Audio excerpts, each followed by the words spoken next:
Alors aujourd'hui, atelier couture. Je vais essayer, je dis bien, je vais essayer de refaire le Lazibag. Parce que le mien, ben, il est mort, il est brûlé par le soleil, il a au moins 15 ans ce truc. Et puis en plus, le verre, ça me plaît pas. Donc ben, dans un premier temps, il faut tout découdre pour avoir les bonnes dimensions. Récupérer les cliquets, tout ce qui permet d'accrocher. Voilà. Ensuite, ben, il faut tout mettre à plat et s'en servir de modèle pour couper le nouveau tissu. Et essayer de refaire pareil. C'est pas évident, mais moi c'est la première fois que je fais ça. On verra bien ce que ça va donner, hein.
Bon, ça n'a pas l'air trop mal.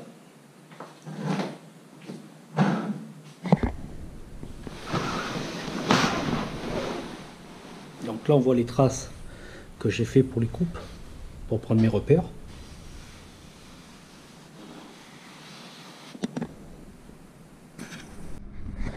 Voilà, une fois que toutes les coutures latérales ont été faites, il faut replacer les crochets comme ceci. Ça par contre ça se fait à la main parce que c'est trop épais. J'ai essayé à la machine, ça passe pas. C'est tout à la main et j'ai pété quand même pas mal d'aiguilles. Mais bon. Voilà, l'autre ira là. Il y en a 3.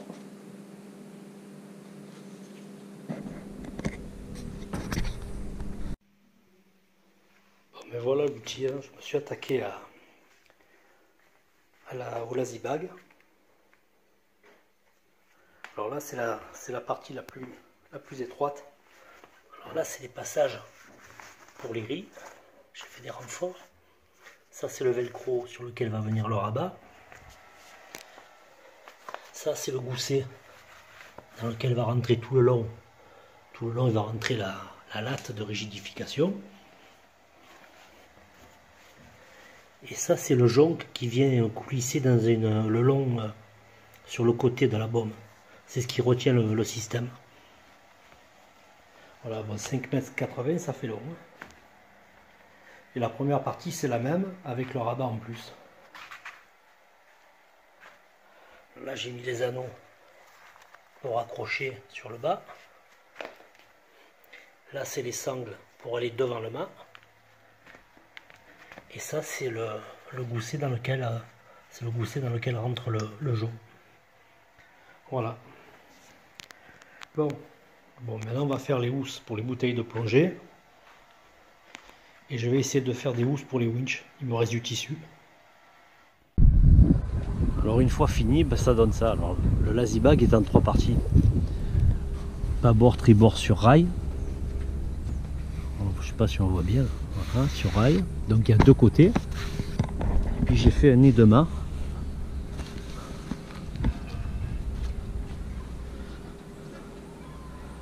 Voilà. Alors là il n'est pas encore bien réglé. Je l'ai monté hier. Il va falloir que je le règle. J'ai fait aussi la capote de roof.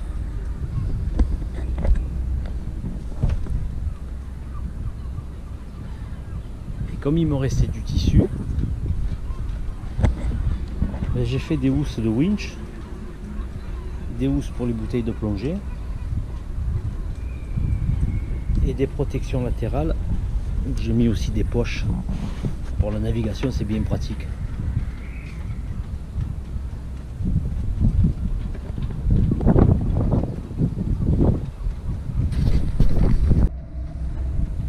Alors aujourd'hui, on est le jeudi 10 juin. C'est le grand départ. Alors on a assez parlé de carénage, de mécanique, de gréement.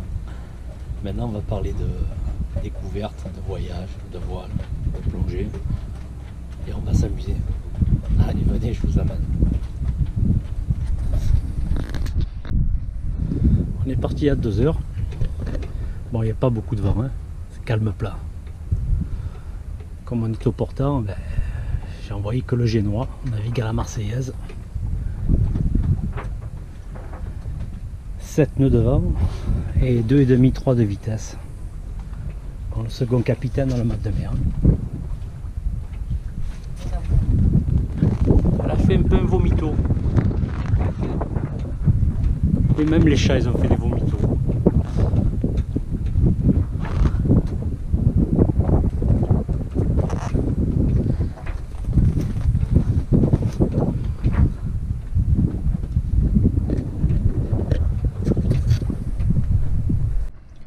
Alors avec moi à bord, il y a le moussaillon Babalou,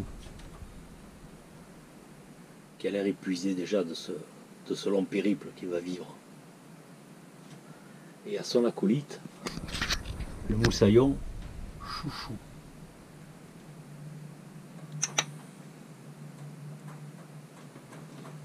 Voilà. Allez, regarde la mer, va. On va y aller.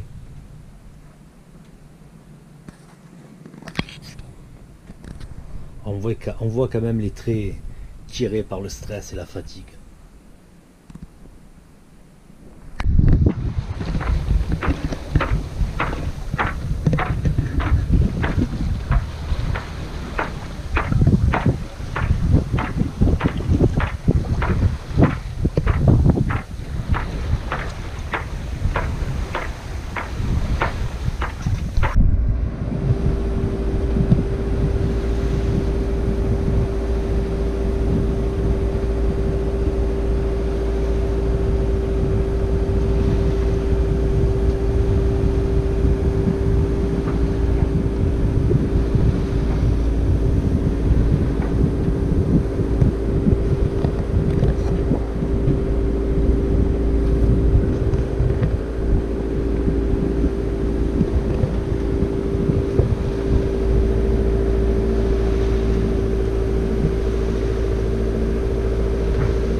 On est au port du Frioul. Ce matin, en partant de Morjoux, première avarie technique, avarie moteur. Bon, je pensais que c'était grave, mais bon, finalement, j'ai l'impression que c'est pas si grave que ça. J'avais une fuite d'eau de refroidissement. C'est tout simplement les bonnettes joints qui isolent l'échangeur thermique qui se sont déboîtés parce que les colliers ils avaient pété. Donc je pensais que c'était plus grave. Je pensais que ça venait d'un problème d'oxydation. Et là, ça aurait été beaucoup plus grave. Bon, apparemment, demain, je vais faire encore des tests. Mais je pense que c'est bon. Et suite au prochain épisode, en espérant que c'est les derniers ennuis. Allez, à plus.